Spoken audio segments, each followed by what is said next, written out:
ये स्टूडेंट अब हम स्टार्ट कर रहे हैं अपना बहुत इंपॉर्टेंट टॉपिक है अल्काइल और एल्काइलाइड का मैकेनिज्म ऑफ द रिएक्शन। अब टू टाइप का मैकेनिज्म देखा गया है इसके अंदर, SN1 SN2, दो टाइप के mechanism.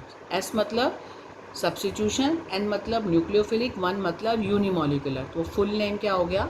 Unimolecular nucleophilic substitution reaction. और दूसरा मैकेनिज्म है 2 है ऊपर, SN2 by molecular nucleophilic substitution reaction. Her term का बेटा मीनिंग है अभी मैं आपको बताऊंगी। तो हमने टू टाइप के मैकेनिज्म पढ़ने हैं, पहला SN1 और दूसरा SN2। ये 1 का मतलब है कि यूनिमोलिकुलर मतलब सिंगल, किसका मतलब इस रिएक्शन में जो रेट है वो सिर्फ एक ही सिंगल टर्म पे डिपेंड करती है। और यहाँ 2 का मतलब इस रिएक्शन की रेट जो है वो 2 कंसंट्रेशन टर्म पे डिपेंड करती है।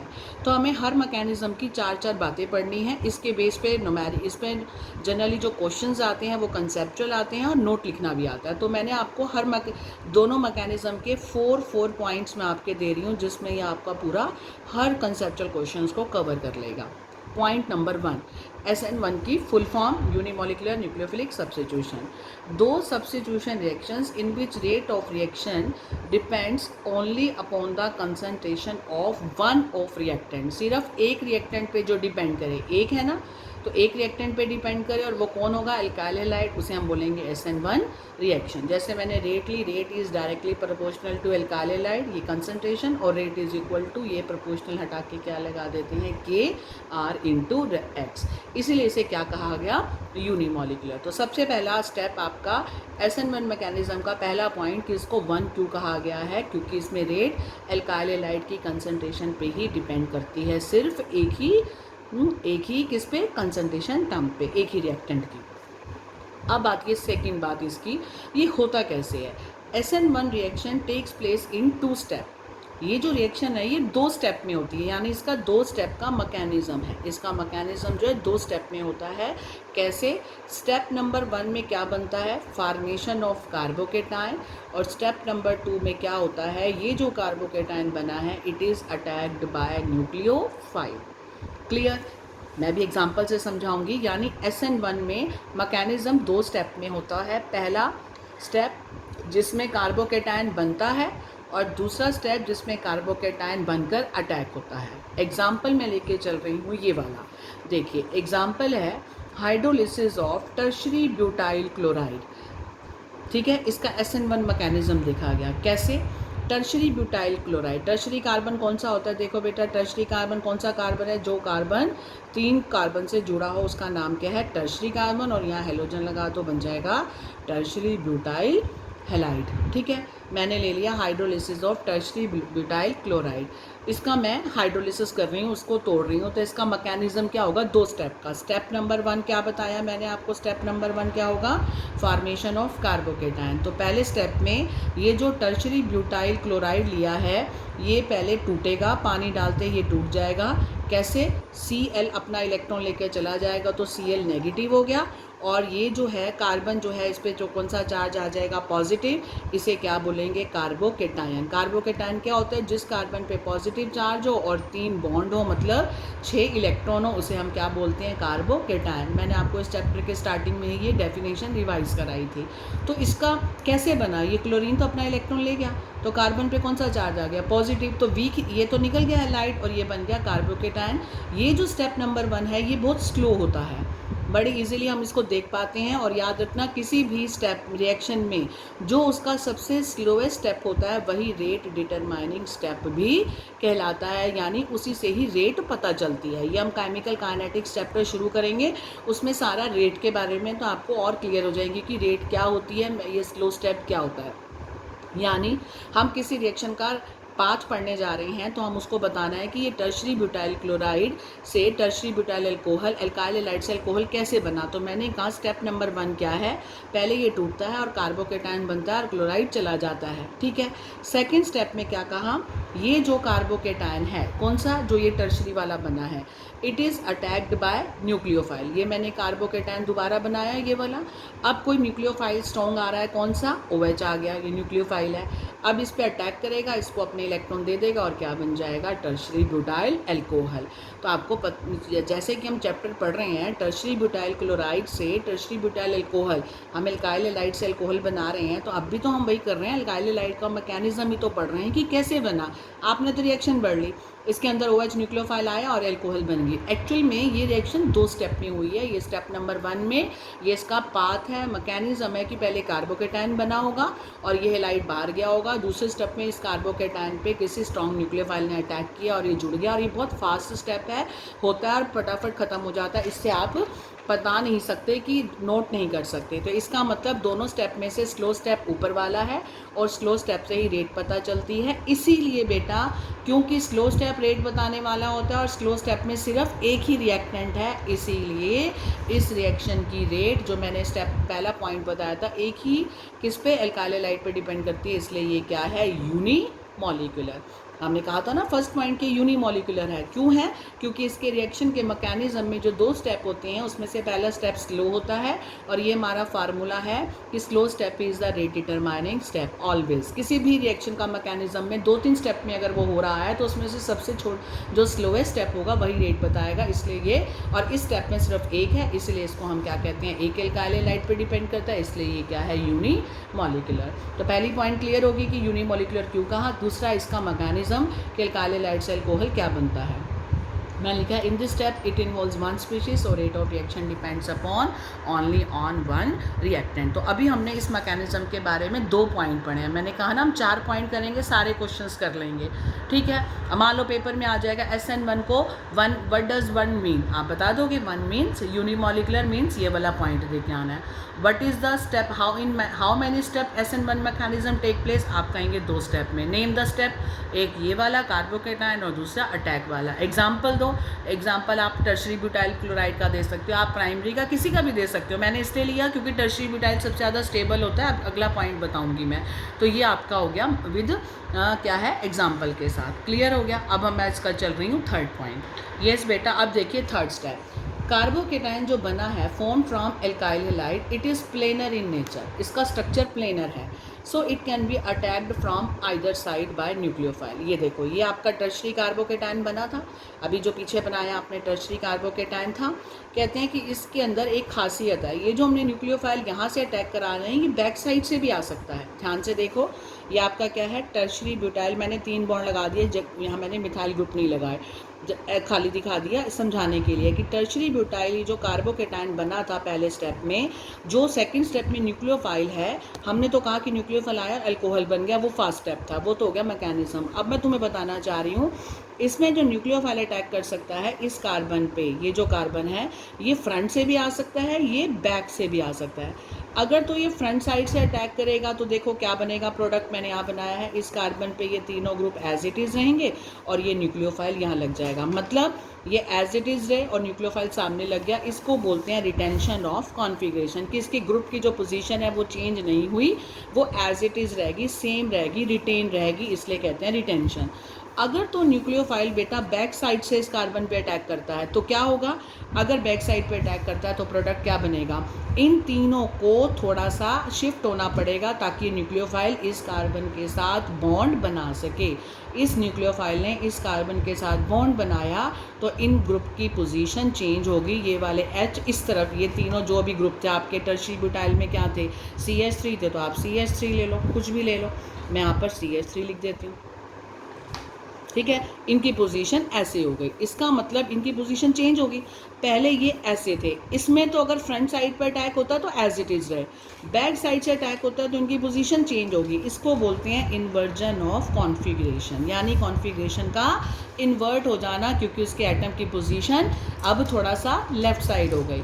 तो इसका मतलब जो हमारा मैकेनिज्म में कार्बोकेटाइन बना है वो दोनों तरफ से अटैक हो सकता है, फ्रंट से भी बैक से भी। इसका मतलब फ्रंट से होगा तो रिटेंशन और बैक से होगा तो इन्वर्जन। तो हम कह सकते हैं in this case racemic mixture is obtained. Racemic mixture मैंने डेफिनेशन टर्म्स में क्या कराया था पिछली वीडियो में बेटा, रेसिमिक मिक्सचर वो होता है जिसमें रिटेंशन और इन्वर्जन दोनों का ही प्रोडक्ट हो, एक प्रोडक्ट रिटेंशन हो या फिर इन्वर्जन, दोनों ही मिक्स हो उसे हम रेसिमिक कहते हैं। तो थर्ड पॉइंट बेटा इसी को शो करता है, carbocation form from alkyl halide is planar.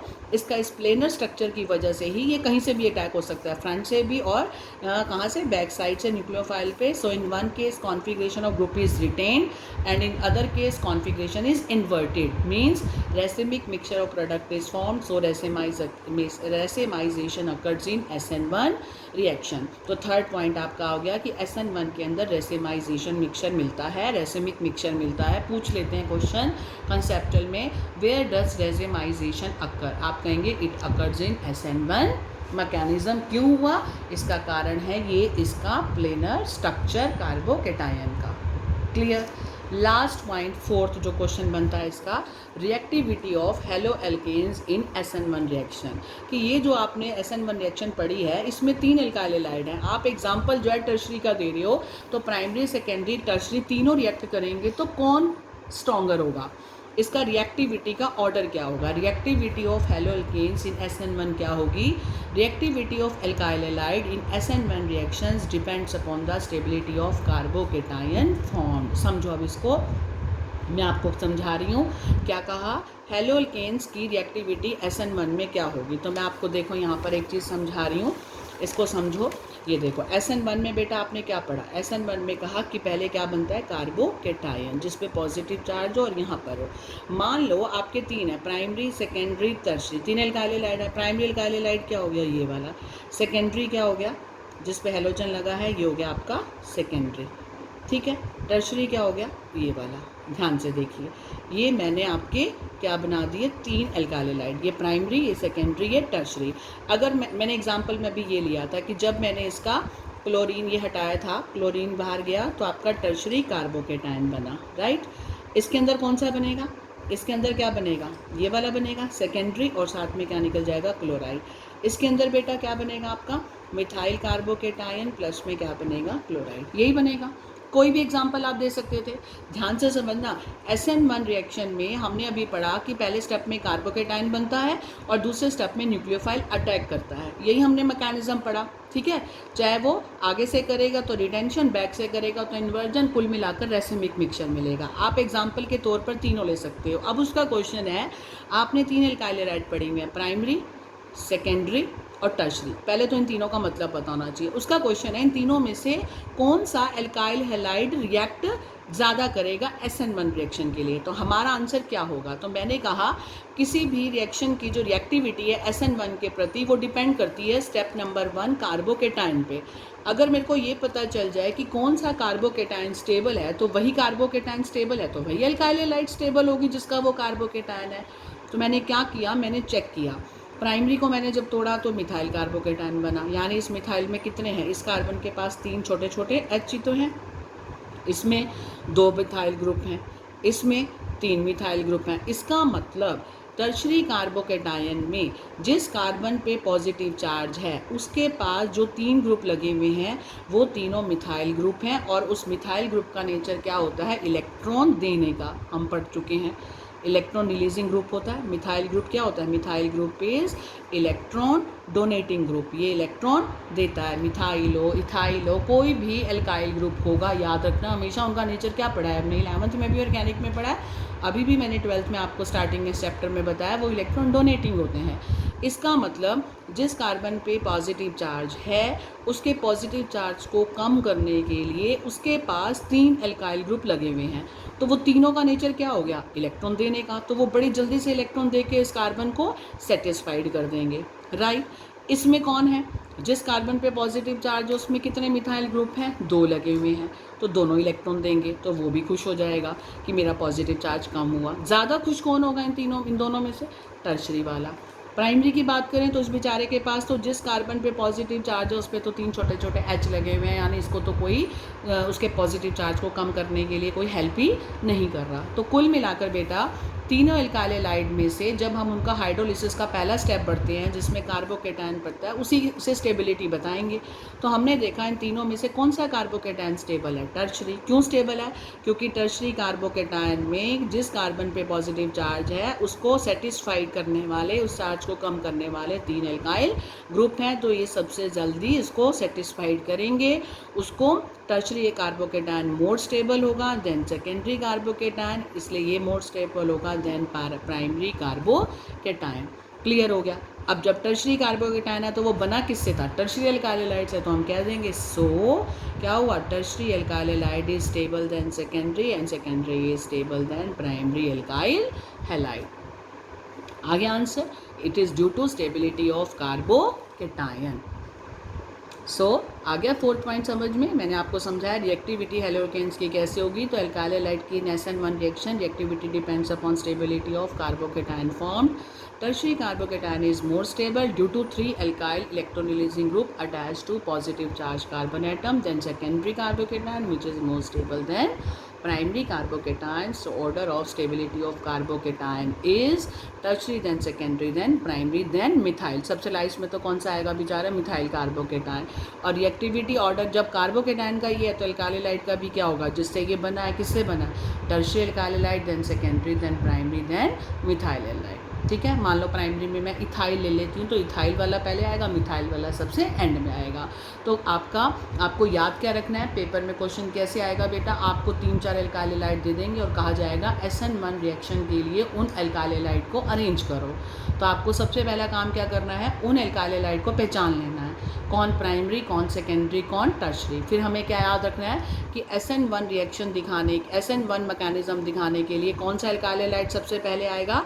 Tertiary, then कौन पहले? टर्शरी, फिर सेकेंडरी, फिर प्राइमरी। तो आप तीनों उन सब में से पहचान लेना। जो टर्शरी है वो सबसे स्टेबल होगा, फिर सेकेंडरी, फिर प्राइमरी और सबसे लास्ट में सबसे मिथाइल हैलाइड। तो ये आपको चीज़ याद रखनी है, आपका SN1 में ऑर्डर याद रखना है, क्योंकि ऑर्डर याद होगा तो आप तभी कंसेप्चुअल क्वेश्चन कर पाएंगे। सो बेटा SN1 मैकेनिज्म में कितने स्टेप पढ़ लिए? पहला कि यूनिमॉलिक्यूलर है, दूसरा पॉइंट इसके 2 स्टेप का मैकेनिज्म, और मैंने ये एग्जांपल लिया आपका कार्बोकेटायन वाला, और दूसरा इसका अटैक वाला। तीसरा पॉइंट बेटा मैंने क्या बताया कि इसमें ये इन्वर्जन, ये जो होता है इन्वर्जन भी होता है, रिटेंशन भी होता है, क्योंकि प्लेनर स्ट्रक्चर है इसलिए बोलते हैं रेसिमिक बनता है। और 4th बताया मैंने SN1 के लिए रिएक्टिविटी ऑर्डर क्या होता है? Tertiary than secondary then primary. क्यों? क्योंकि टर्शरी कार्बोकेटायन ज़्यादा स्टेबल होता है। जैसे ये 4 पॉइंट बेटा हमने इसके पढ़े हैं, अब मैं अगले 4 पॉइंट किसके बताने जा रही हूँ? SN2 मैकेनिज्म के। तो अब हम स्टार्ट करते हैं SN2 मैकेनिज्म। देखिए SN2 मैकेनिज्म, ये स्टूडेंट SN2 मैकेनिज्म में भी फिर सेम क्या पढ़ेंगे हम? 4 पॉइंट्स। उन्हीं 4 पॉइंट्स में सारे आपके क्वेश्चन आ जाएंगे। पहला SN2 का मतलब, 2 का मतलब क्या है? बाईमोलिकुलर, मतलब reaction whose rate depends on the concentration of 2 species. कौन सी 2 स्पीशीज़ होंगी? एक एल्काइलाइड और दूसरा न्यूक्लियोफाइल। ये रेट किस पे डिपेंड कर रही है? एल्काइलाइड कंसंट्रेशन, न्यूक्लियोफाइल, इसको हटा के K लगा दिया, so it is called bimolecular. तो इस 2 का मतलब क्लियर हो गया। अभी इसको हम मैकेनिज्म में प्रूव भी कर देंगे कि इन दोनों पर डिपेंड करती है, जैसे SN1 में प्रूव किया आपने। Step number 2, SN2 reaction takes place in 1 step mechanism. देखा SN1 2 स्टेप में होता था और SN2 1 स्टेप मैकेनिज्म में होता है। Means back side attack of nucleophile and departing of leaving group takes place simultaneously. क्या मतलब? एक ही स्टेप में मैकेनिज्म होगा, बैक साइड से एक न्यूक्लियोफाइल अटैक कर रहा होगा और डिपार्ट जा रहा होगा, लिविंग ग्रुप सामने से लिविंग ग्रुप निकल के जा रहा है, और ये साइमल्टेनियसली दोनों स्टेप हो रहे होंगे। कैसे? ये देखो, ये ले लिया हमने एल्काइलाइड, C ले लिया, CH3 CH2, कोई भी ग्रुप ले लो, R ले लो, H ले लो, कोई भी ले लो, आपका एल्काइलाइड है कोई भी, प्राइमरी सेकेंडरी टर्शरी बेटा आप कोई भी ले सकते हो। ये मैंने एल्काइलाइड ले लिया, RX कंपाउंड का नाम दे दो, CH3 CH2 इथाइल हो गया क्लोराइड। ठीक है, अब ये न्यूक्लियोफाइल है, कोई न्यूक्लियोफाइल आ रहा है, इसमें न्यूक्लियोफाइल बैक साइड से इस कार्बन पे अटैक करेगा और ये फ्रंट साइड से लीव करेगा। दोनों स्टेप साइमल्टेनियसली होंगे, यानी ये न्यूक्लियोफाइल धीरे धीरे इस कार्बन के साथ बॉन्ड बनाने लगेगा, क्योंकि इस स्ट्रांग है और ये वाला जो है ये धीरे धीरे वीक होके निकलने लगेगा। तो ये बीच की स्टेट बनेगी जिसे बोलेंगे ट्रांजिशन स्टेट। देखो न्यूक्लियोफाइल धीरे धीरे कार्बन के साथ बॉन्ड बना रहा है और एक्स धीरे धीरे अपना बॉन्ड लूज कर रहा है, एक्स नेगेटिव हो गया और ये इसके साथ जुड़ रहा है। जब ये जुड़ेगा और ये निकलेगा तो इनकी पोजीशन को तो चेंज होना ही पड़ेगा, तो आपके पोजीशन आर एच एच ऐसी हो जाएगी। इसे बोलते हैं बीच की ट्रांजिशन स्टेट। यानी ऐसी स्टेट आएगी, अल्टीमेटली प्रोडक्ट क्या बनेगा, एक्स पूरा का पूरा बाहर निकल जाएगा halide ion, nucleophile back side से आया तो लग गया, तो इन तीनों की पोजीशन रिवर्स होगी, उल्टी होगी, इन्वर्ट हो गई।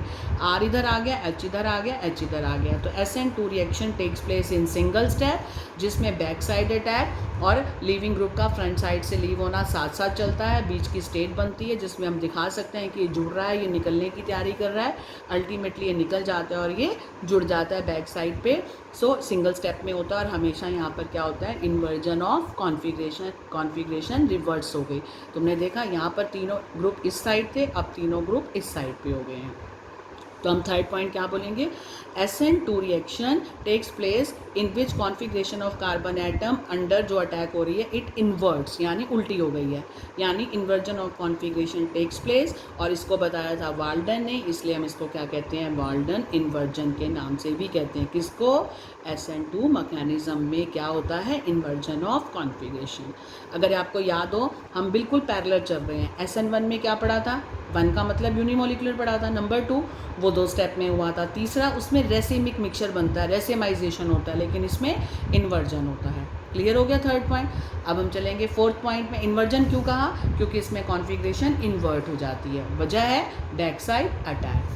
क्लियर, 3 पॉइंट हो गए। फोर्थ पॉइंट कौन सा पढ़ेंगे, सेम रिएक्टिविटी वाला। रिएक्टिविटी में बेटा मैंने आपको क्या बताया था, जैसे उसमें रिएक्टिविटी है ऐसे हम इसमें पढ़ेंगे रिएक्टिविटी ऑफ हैलोअल्केन्स की या अल्काइल हैलाइड की SN2 में क्या है। ये डिपेंड करती है SN2 में साइज ऑफ एल्काइल ग्रुप के पास near the carbon atom having halogen atom. अगर R ग्रुप का साइज बड़ा है या ज़्यादा है तो स्टीरिक हिंड्रेंस होगी, भीड़ भाड़ होगी, इसलिए वो लेस रिएक्टिव होगा। इसलिए SN2 रिएक्शन दिखाने के लिए ऑर्डर ऑफ रिएक्टिविटी क्या होगा, primary than secondary than tertiary. कैसे, अब आप समझिए, यहाँ पर मैं आपको यहाँ पर समझाती हूँ, ध्यान से देखिए। हमने पढ़ा SN2 रिएक्शन के लिए बेटा कौन सा स्टेप है, back side attack. Back side attack होता है और वो न्यूक्लियोफाइल आके जुड़ जाता है। अगर आपका प्राइमरी एल्काइल ग्रुप है, मान लो ये आपका क्या है, एल्काइल हैलाइड प्राइमरी, ये वाला क्या है सेकेंडरी और ये वाला क्या है टर्शरी, तो इसमें क्या होगा, इस टर्शरी एल्काइल हैलाइड पे ये मैं लगा दूँ यहाँ Cl, ये प्राइमरी, ये सेकेंडरी, ये टर्शरी। अब इसमें कार्बोकेटाइन का तो कंसेप्ट है नहीं क्योंकि ये SN2 है, इसमें तो न्यूक्लियोफाइल अटैक करेगा और ये निकलेगा। अब तुम मुझे बताओ यहाँ पर बेटा जो न्यूक्लियोफाइल अटैक करेगा, प्राइमरी में अटैक करेगा और ये आराम से निकल जाएगा, सेकेंडरी में अटैक करेगा न्यूक्लियोफाइल और टर्शरी में। किस में दिक्कत सबसे ज़्यादा आएगी न्यूक्लियोफाइल को अटैक करने में, टर्शरी में। क्यों दिक्कत आएगी, क्योंकि टर्शरी में 3 ग्रुप बड़े बड़े लगे हुए हैं, वो इसको बैक साइड अटैक करने के लिए रास्ता ही नहीं देंगे। क्योंकि CH3, अगर मैं CH3 को भी खोल दूँ, ये देखो H इधर, H इधर, H इधर, ऐसे इसको खोल दूँ तो इतना सारा इस ग्रुप ने कार्बन इतने बड़े बड़े ग्रुप से घिरा हुआ है, CH3 को अगर खोलेंगे तो स्पेस ज़्यादा लेंगे। यानी जिस कार्बन पे, टर्शरी कार्बन पे 3 ग्रुप लगे हुए हैं, न्यूक्लियोफाइल का वहाँ अटैक करना मुश्किल है क्योंकि वहाँ पर स्टीरिक हिंड्रेंस है। स्टीरिक हिंड्रेंस का मतलब वहाँ पर भीड़ है, इतनी भीड़ है ग्रुप्स की कि जो अटैक करना चाह रहा है न्यूक्लियोफाइल उसको स्पेस ही नहीं मिल रहा, तो टर्शरी सबसे कम रिएक्टिव होगा। अब सेकेंडरी में चलें तो सेकेंडरी में न्यूक्लियोफाइल फिर भी जैसे कैसे अटैक कर सकता है क्योंकि 2 बड़े ग्रुप हैं, यहाँ तो 3 थे, ये 2 थे, इसकी तुलना में ये फिर भी रिएक्ट कर सकता है। But what about primary, primary में तो अटैक करना बहुत आसान है, कोई ग्रुप ही नहीं है आसपास, सीधा अटैक करेगा और ये निकलेगा। तो हम कह सकते हैं primary alkyl halide is more reactive than secondary than tertiary towards, किसके लिए बेटा, towards SN2 mechanism. SN2 reaction दिखाने के लिए, रिएक्शन मैकेनिज्म दिखाने के लिए तीनों एल्काइल हैलाइड में प्राइमरी ज़्यादा होगा। क्यों, अब तुम्हें आंसर समझ आ जाएगा, बिकॉज इसका जो है डिपेंड करता है साइज ऑफ एल्काइल ग्रुप से। कौन से एल्काइल ग्रुप से, जो कार्बन पे लगा हुआ है। ठीक है, नियर द कार्बन एटम जिस पे हेलोजन एटम है। अगर आर ग्रुप की संख्या ज़्यादा है या साइज में बड़ा है, दोनों ही केस में स्टेरिक हिंड्रेंस ज़्यादा होगी, इसलिए वो लेस रिएक्टिव होगा। तो हमने देखा स्टेरिक हिंड्रेंस टर्शरी में ज़्यादा है, इसलिए वो लेस रिएक्टिव है बजाय कि सेकेंडरी, बजाय कि प्राइमरी। तो हम कह सकते हैं इन तीनों में सबसे स्ट्रॉन्ग कौन होगा? प्राइमरी अल्काइल हैलाइड रिएक्टिव होगा, देन सेकेंडरी, देन टर्शरी। तो क्लियर हो गया, SN2 में प्राइमरी, सेकेंडरी, टर्शरी, और SN1 में उल्टा था टर्शरी वाला। तो आपको ये 4 पॉइंट इसके याद रखने हैं, 4 पॉइंट इसके। आई थिंक क्लियर हो गया होगा। SN1 और SN2 बेटा, ये दोनों के जो मैंने आपको 4 पॉइंट्स कराए हैं, इन्हीं पॉइंट्स में सारे कंसेप्चुअल क्वेश्चंस क्लियर हो जाते हैं आपको। और कोई भी नोट लिखना आ जाए, कंपैरिजन करना आ जाए, तो आप इन 4 पॉइंट को कंपेयर कर सकते हैं। ठीक है, अब मैं आपको कराती हूँ इसके कंसेप्चुअल क्वेश्चन। ये स्टूडेंट देखिए, अब मैं आपको इसके कंसेप्चुअल क्वेश्चन कराती हूँ। ये बोर्ड में आते हैं ऐसे: in following pair of halogen compounds which undergo SN2 reaction faster. क्या कहा कि मैं आपको हर पेयर दे रहा हूँ, उसमें से कौन SN2 रिएक्शन फास्ट दिखाएगा। एक तो ये ध्यान रखना है, SN2 की बात हो रही है। अब पहला पेयर क्या है, ध्यान से देखिए। ये दे रखा है 1 2 3 4, और यहाँ पर ब्रोमीन लगा हुआ है। ये हो गया 1 ब्रोमोब्यूटेन, राइट। और ये कौन सा हो गया, और करके लिखा हुआ है 2 ब्रोमोब्यूटेन। एक पेयर तो ये वाला है। फिर दूसरा पेयर ये और करके दे रखा है, ये वाला। तीसरा ये वाला, और चौथा ये वाला। 4 पार्ट्स हैं इसके। आपको हर एक पार्ट में 2 पेयर दे रखे हैं। आपका क्वेश्चन क्या है, इन पेयर में से कौन SN2 रिएक्शन फास्ट दिखाएगा। ठीक है, अब SN2 का आपको ऑर्डर याद है।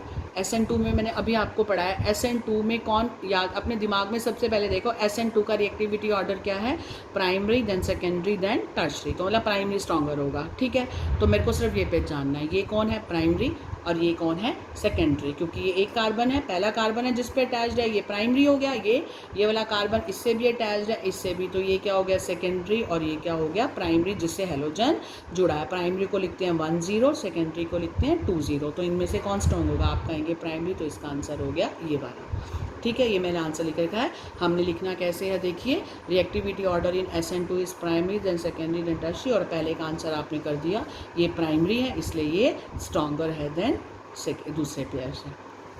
क्लियर। सेकंड देखिए, इस पेयर में आप देखो ये कौन है, ध्यान से देखो, सेकेंडरी, और ये कौन है टर्शरी। तो कौन सेकेंडरी टर्शरी में कौन होगा, सेकेंडरी स्ट्रॉन्गर देन टर्शरी, तो ये वाला स्ट्रॉन्गर होगा इससे। आंसर देखते हैं, ये रहा सेकंड का, सेकेंडरी। नीचे ही रीज़न लिख दिया सेकेंडरी, और यहाँ मैंने लगा दिया स्ट्रॉन्गर देन टर्शरी। क्लियर हो गया। अब आओ थर्ड क्वेश्चन, थर्ड पेयर पे। थर्ड पेयर क्या कहता है, ये वाला।